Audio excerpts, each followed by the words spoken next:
Bonjour à tous et bienvenue dans cette nouvelle vidéo. Et aujourd'hui je vais venir vous parler du bouturage des monsteras. La monstera c'est une plante super facile et vous inquiétez pas, son bouturage l'est tout autant. Si vous êtes débutant et que vous comptiez vous lancer dans le bouturage pour la première fois, cette vidéo va vraiment vous aider. Et si vous êtes un petit peu plus expérimenté, je vais vous montrer différentes manières de bouturer.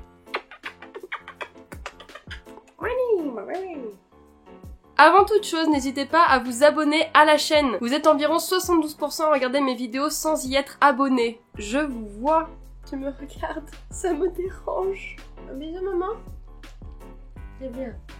Votre abonnement est hyper important pour la chaîne car il me permettra en fait de créer une plus grande communauté et ainsi d'avoir des vidéos de plus en plus virales et mieux répertoriées sur Google. Donc n'hésite pas, lâche directement ton abonnement ou ton petit like, ça me ferait très plaisir. En plus de ça, aujourd'hui je voulais te présenter une marque avec qui je collabore pour cette vidéo. J'essaie toujours de trouver des marques vraiment qui correspondent à mes valeurs et à mon éthique pour pouvoir te les présenter et te montrer vraiment des super bons plans. C'est une marque de bijoux qui s'appelle Woweyard et qui propose en fait des bijoux en argent massif et en plaqué or. Woweyard est une marque française. Dès que vous faites un achat dessus, un petit pourcentage de la somme est reversé à une association que vous choisissez vous-même. Donc par exemple comme la SPA. Là ça fait une semaine que je porte mon bijou, je vais vous le présenter. Ça s'appelle le lunaire. Moi je suis vraiment dans les bijoux un peu zodiaque, astrologie, etc. J'aime énormément. Il est du coup en plaqué or, donc comme celui-là, qui est le sincère. Ça fait une semaine que je les porte et j'ai vraiment pas eu de problème dessus, ils noircissent pas, ils ont l'air vraiment super costauds et je trouve qu'ils habillent super bien une tenue, donc là j'ai mis un haut noir pour vraiment que ça puisse ressortir et franchement j'adore, ça sent que c'est de la qualité en fait. Donc franchement moi qui porte jamais de bijoux, j'ai assez flashé dessus et je pense que je vais le saigner et je vais faire que de le porter. Et si toi aussi t'as flashé un peu sur ce genre de modèle, bah n'hésite pas, il y a le site internet, je te propose un code promo du coup qui est Linky15. Ah Linky15 c'est hyper dur à dire. Linky15 qui te propose moins 15% sur tout le site. Et dépêche-toi parce que ce code promo est valable qu'un mois. De toute façon je te remets tout en barre d'informations donc pas d'inquiétude. Assez papoté, on commence dès maintenant cette vidéo. Déjà pour commencer, une bouture c'est quoi? En fait ça va te permettre de multiplier ta plante. Si tu adores ta plante et que t'aimerais en avoir une deuxième, il suffira de couper une bouture pour en avoir une seconde. Ou voir où se trouvent les futures boutures sur ta plante. Et bah je vais te montrer dès maintenant sur la monstera parce qu'aujourd'hui on va parler surtout des monsteras.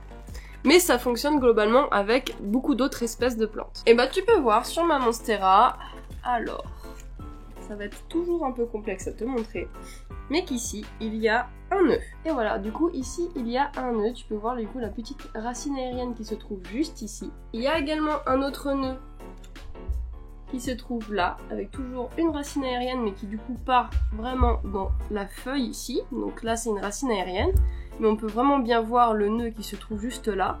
En fait, un nœud, c'est à un moment donné, il y a la plante s'est dédoublée et a créé une autre tige par rapport à une tige précédente. Ce qui a fait un nœud.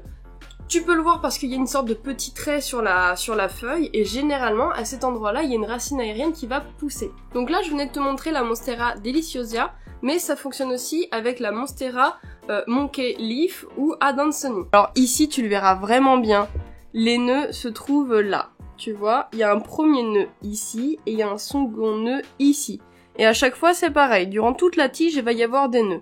Certains nœuds ne sont pas composés de feuilles, c'est pas grave, tu peux quand même les bouturer, ça va s'appeler des boutures de tronçons. Mais tu peux vraiment voir ici les nœuds sur ta plante, donc il y aura toujours une petite racine aérienne et de petits picots. Donc et puis tu peux voir, hein, il y a un petit trait dessus, donc une petite coupure qui te montre vraiment que c'est un nœud sur ta plante. Maintenant que je t'ai montré ce qu'était un nœud et potentiellement une future bouture, je vais te montrer le résultat une fois que tu l'as coupé et que tu l'as mis en eau, par exemple, pour pouvoir faire pousser les racines. Si tu as une bouture de feuilles, par exemple, tu risques d'avoir ce genre de résultat-là. Donc ici, on peut voir qu'il y a une énorme racine qui a poussé, et dessus, d'autres petites racines, comme ça. Voilà. Là, je sais que, par exemple, si je venais à la planter, la plante aurait aucun problème à reprendre, parce qu'il y a déjà des racines. Donc ça s'appelle une bouture de nœud avec feuilles. Donc là, on peut voir, il y a déjà une petite feuille qui commence à sortir en haut de la bouture, mais tu peux également avoir des boutures de tronçons, comme par exemple celui-ci.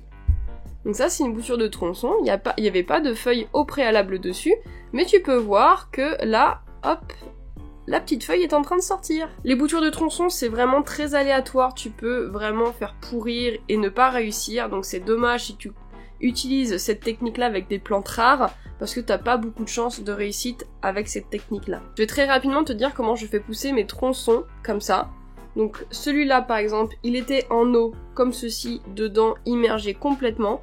C'était un test, donc ça a bien fonctionné en eau pour la Monstera. Mais j'ai également des tronçons beaucoup plus gros, donc là de Monstera variegata, que j'ai mis sous cloche en fait, pour garder toujours une bonne humidité. Au départ, c'était un tronçon, il n'y avait pas de feuilles sur cette Monstera variegata. Donc là tu peux voir que c'était un tronçon en fait d'une grosse Monstera que j'ai découpé du coup pour pouvoir faire venir les racines en sphène. Donc c'est de la sphène, c'est de la mousse en fait très humide et les racines adorent ça, donc ça m'a pris vraiment 1 an pour avoir ce résultat là, c'est énorme. Peut-être que je m'y prenais pas bien, mais en tout cas ça a fonctionné. Mais c'est la seule qui a fonctionné sur les 6 autres que j'avais. Du coup tu peux voir que sur le tronçon, il y a une petite racine qui est en train de pousser juste ici.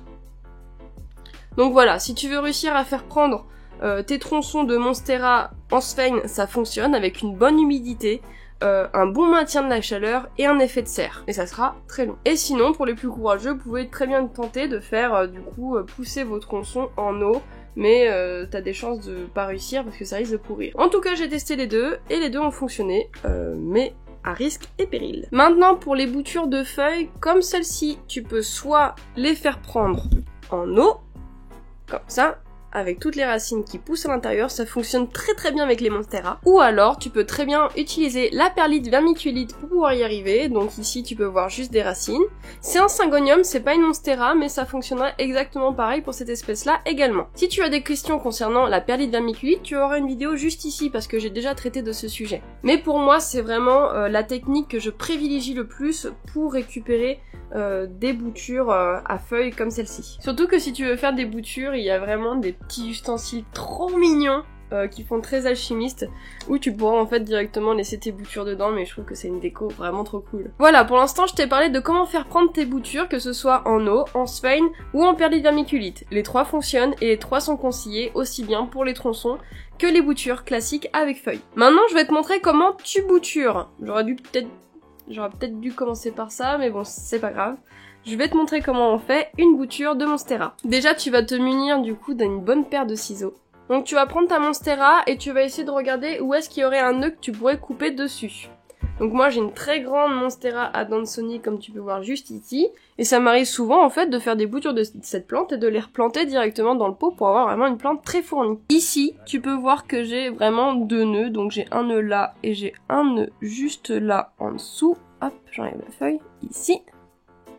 Et je vais venir couper du coup à cette extrémité ici. Donc je me suis munie d'un bon ciseau qui coupe vraiment bien et je l'ai désinfecté, c'est très important. À chaque fois que je coupe une plante, je désinfecte. Je vais prendre mon ciseau et je vais me positionner à peu près, donc je vais essayer de couper le plus droit possible ici, donc sous le nœud comme tu peux voir, et je vais couper. Hop. Et voilà. Là j'ai une petite bouture de Monstera Adansonii. Bon, j'ai coupé peut-être un petit peu court, mais au moins je sais que ça risque de reprendre parce que j'ai 2 nœuds et du coup je favorise vraiment le fait que j'ai de la chance que ça puisse reprendre. Plus il y aura 2 nœuds dessus, donc on conseille qu'il y en ait 2 pour que ça puisse vraiment reprendre. S'il y en a qu'un seul, t'as des risques de te louper. Du coup, cette petite bouture, je vais directement la mettre en eau avec mon tronçon qui est déjà dedans et ils vont très bien s'entendre et ça poussera. D'ici 1 mois ou 2, ça devrait être bon. Cette technique fonctionne également pour les sujets beaucoup plus grands, donc comme celle-ci, la Monstera deliciosa, que je vais également venir bouturer. Là, j'ai un nœud et j'ai même une petite racine aérienne juste ici. Je vais donc venir couper cette partie-là pour du coup en faire une nouvelle plante. La particularité, c'est que tu peux voir que sur cette bouture, il y a déjà une racine aérienne qui est juste là. Donc je vais venir couper en dessous de cette racine aérienne afin de maximiser les chances de réussite de ma plante. Donc le ciseau, je l'ai désinfecté. Je vais venir me mettre sous le nœud. Hop, j'espère que vous voyez bien, que je fasse pas ça pour rien. C'est vraiment très serré, hein, ça arrive, mais vous inquiétez pas, ça fonctionnera. Et je vais venir couper un coup sec. Là, il y a la racine aérienne qui est bloquée dans le terreau. Hop. Waouh! Regardez-moi cette racine aérienne que j'avais déjà. En fait, c'est devenu une racine, quoi. Ah, c'est dingue! Donc là, je pense que je pourrais même la replanter, ça fonctionnerait quand même. Mais bon, dans le doute, je vais les mettre en eau et je vais laisser vraiment la plante grandir en eau parce que j'aime bien moi avoir mes monstera en eau. Et là, voilà, j'ai une petite bouture de 2 feuilles de monstera. Et voilà, on se retrouve avec tout ça. Ici, des tronçons de monstera, variegata. Là, des boutures de monstera adansonii. Et là, une bouture de monstera deliciosia. Quand ce petit monde aura des racines assez grandes avec des petites racines qui sortira des racines principales, il sera temps de les planter. Pour cela, vous pouvez soit planter vos boutures dans le substrat race intermédiaire sur ma vidéo qui se trouvera juste ici, ou alors planter ce petit monde dans un terreau pour plantes d'intérieur ou tropicales, et ça sera très bien. C'est pas du tout une plante qui est chiante, c'est une plante qui est faite pour les débutants, donc n'hésitez pas à essayer, c'est très chouette. J'espère avoir répondu à toutes tes questions concernant les boutures de monstera. N'hésite vraiment pas, s'il te plaît, à t'abonner afin de faire grandir la chaîne, à mettre un pouce bleu si tu apprécies la vidéo parce que ça me permettra d'en faire plein d'autres derrière, et à laisser un commentaire si jamais il y a des questions que tu te poses et que je n'ai pas répondu en vidéo. Et d'ici là, je te retrouve la semaine prochaine, et n'oublie pas, tu as toujours mon code promo, moins 15% chez WoWeArt, qui est disponible pendant 1 mois à la sortie de cette vidéo. Je t'embrasse très fort ma petite fougère, et je te dis à bientôt!